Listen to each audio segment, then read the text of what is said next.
தினம்தோறும் விளக்கேற்ற நல்ல எண்ணெய் இதயம் நல்லெண்ணெய். அலங்காநல்லூர் ஜல்லிக்கட்டுக்கு வருகை தந்த மாண்புமிகு தமிழக முதல்வர் அவர்கள் 2 மிக முக்கியமான அறிவிப்பை வெளியிட்டிருக்கிறார். அது உண்மையிலே மிகுந்த மகிழ்ச்சி அளிக்கிற விஷயம். ஜல்லிக்கட்டிலே ஈடுபடுகிற வீரர்களுக்கு முன்னுரிமை அடிப்படையில் கால்நடை துறையிலே வேலை வாய்ப்பு உருவாக்கப்படும் என்ற மாண்புமிகு தமிழக முதல்வரின் அறிவிப்பு என்பது நீண்ட காலமாக ஜல்லிக்கட்டு விளையாட்டிலே ஈடுபடுகிற வீரர்கள் முன்வைத்த கோரிக்கை. ஒரு நீண்டகால கோரிக்கையை இன்றைக்கு மாண்புமிகு தமிழக முதல்வர் அவர்கள் அறிவித்திருப்பது மிகுந்த மகிழ்ச்சி அளிக்கிற விஷயம்.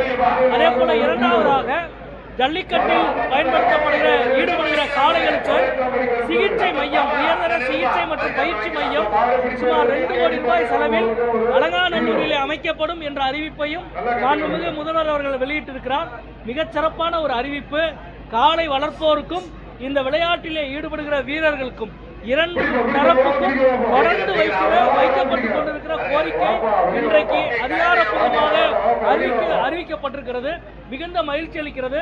இந்த நேரத்தில் மதுரையின் சார்பிலும் அனைவரின் சார்பிலும் மாண்புமிகு தமிழக முதல்வர் அவர்களுக்கு இந்த நீண்டகால கோரிக்கையை நிறைவேற்றியதற்காக எனது நன்றி அறிதலை இந்த நேரத்திலே நான் தெரிவித்துக் கொள்கின்றேன். இதோடு சேர்த்து இந்த ஜல்லிக்கட்டிலே ஈடுபடுகிற வீரர்கள் சில நேரம் உயிரிழக்க வேண்டிய தேவை உருவாகிறது, உயிரிழக்க வேண்டிய சூழல் உருவாகிறது. அப்படி உயிரிழப்பவர்களுக்குமான ஒரு நிவாரணத்தையும் மாண்புமிகு முதல்வர் அவர்கள் அறிவிக்க வேண்டும் என்பதையும் இதோடு சேர்த்து எனது கோரிக்கையாக வைத்துக் கொண்டு மாண்புமிகு முதல்வர் அவர்களுக்கு எனது நன்றியை தெரிவித்துக் கொள்கிறேன். நன்றி, வணக்கம். சார், அதிமுக பொதுச் செயலாளர் இன்னைக்கு தேர்தல் வாக்குறுதி சொல்லியிருக்காரு.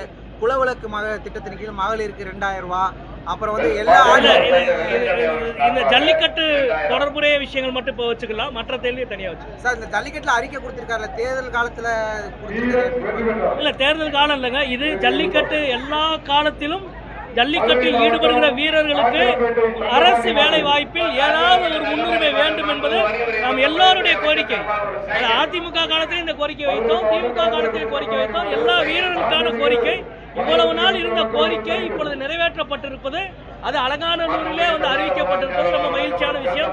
எனவே முதல்வர் அவர்களுக்கு அனைவரின் சார்பாகவும் நான் நன்றியை தெரிவிக்கிறேன். நன்றி, வணக்கம்.